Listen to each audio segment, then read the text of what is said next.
Pengertian.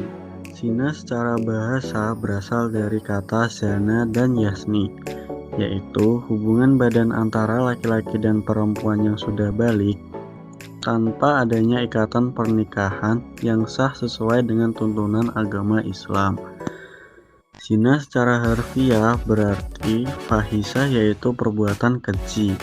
Dan zina secara istilah adalah hubungan selayaknya suami istri yang dilakukan oleh seorang perempuan dan laki-laki yang tidak terikat dalam hubungan pernikahan, baik itu dilakukan oleh salah satu atau keduanya yang sudah menikah ataupun belum menikah sama sekali. Materi selanjutnya adalah hukum zina. Allah berfirman dalam surat Al-Isra ayat 32, dan janganlah kamu mendekati zina, sesungguhnya zina itu adalah suatu perbuatan yang keji dan suatu jalan yang buruk. Ayat ini menunjukkan bahwa tidak hanya zina yang dilarang, tetapi juga segala perbuatan yang mendekati kepada zina. Selanjutnya adalah hukum dalam syariat. Untuk hukum bagi yang sudah menikah dirajam sampai mati, sedangkan hukuman bagi yang belum menikah dicambuk 100 kali dan diasingkan selama setahun. Zina sendiri memiliki banyak dampak buruk, diantaranya menghancurkan kehormatan dan martabat, menimbulkan keretakan keluarga dan sosial, penyebaran penyakit menular, jauh dari rahmat Allah, dan termasuk dosa yang besar. Meskipun zina adalah dosa yang besar, Allah Maha Pengampun bagi mereka yang bertaubat dengan sungguh-sungguh. Dalam Quran surat Az-Zumar ayat 53, Allah berfirman, "Katakanlah wahai hamba-hambaku yang melampaui batas terhadap diri mereka sendiri, janganlah kamu berputus asa dari rahmat Allah. Sesungguhnya Allah mengampuni dosa-dosa semuanya."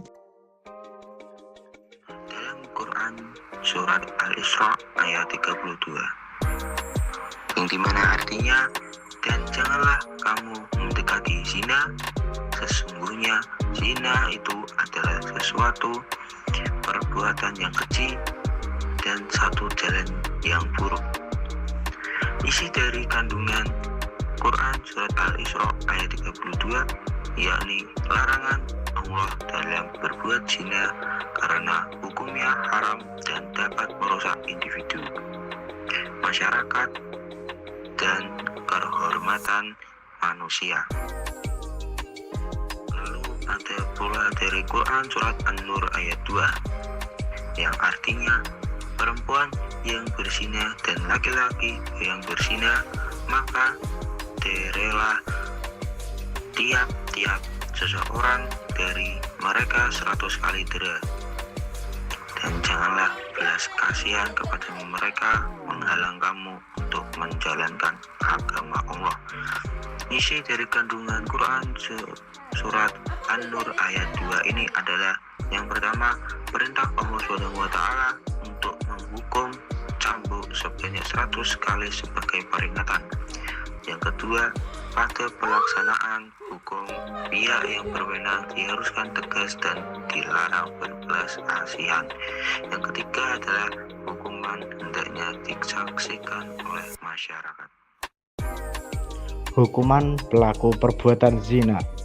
Hukuman bagi pelaku perbuatan zina terbagi menjadi dua macam, tergantung pada status atau keadaan pelakunya.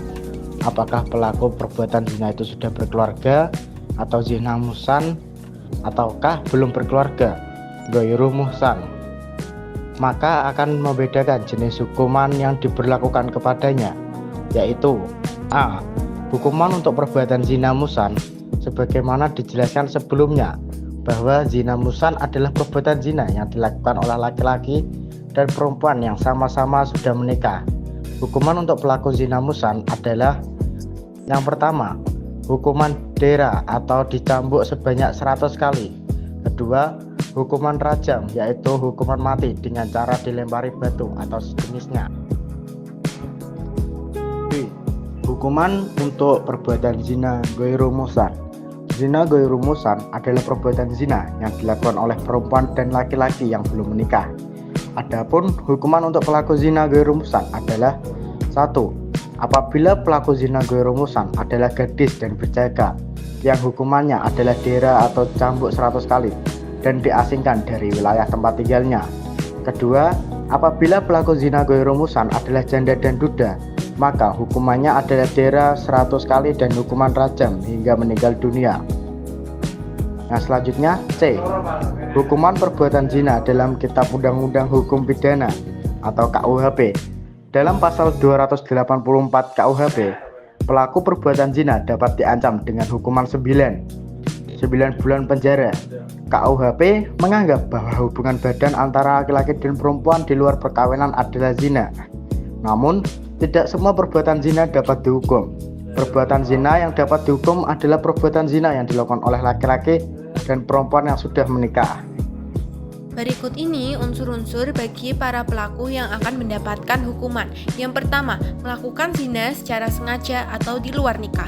Yang kedua, pelakunya adalah mukallaf atau orang yang dikenai beban syariat. Semua mukallaf wajib dikenai sanksi, kecuali anak kecil yang tidak berakal, tidak dapat dituntut. Yang ketiga, dilakukan secara sadar tanpa paksaan. Artinya di sini kedua belah pihak saling menghendaki. Jika salah satunya terpaksa, maka ia adalah korban. Dan bagi para pelaku akan dikenakan sanksi berupa had. Yang keempat, adanya bukti-bukti perzinaan. Berikut ini alat-alat pembuktian zina.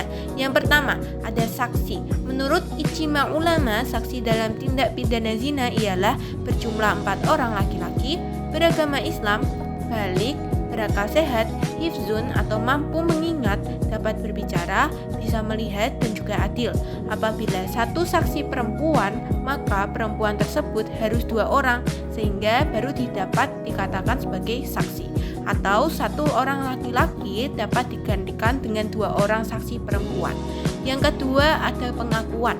Menurut Imam Malik dan Imam Syafi'i, 1 kali pengakuan bisa dijatuhi hukuman. Sedangkan menurut Imam Abu Hanifah diberi hukuman ketika ada 4 kali pengakuan di tempat yang berbeda. Yang ketiga, adanya qarinah. Indikasi kehamilan akan mendapat had apabila tidak memiliki suami. Dampak di akhirat. Yang pertama, dapat mendapatkan murka Allah Subhanahu wa taala. Perbuatan zina merupakan salah satu dosa besar sehingga para pelakunya akan mendapat murka dari Allah Subhanahu wa taala kelak di akhirat.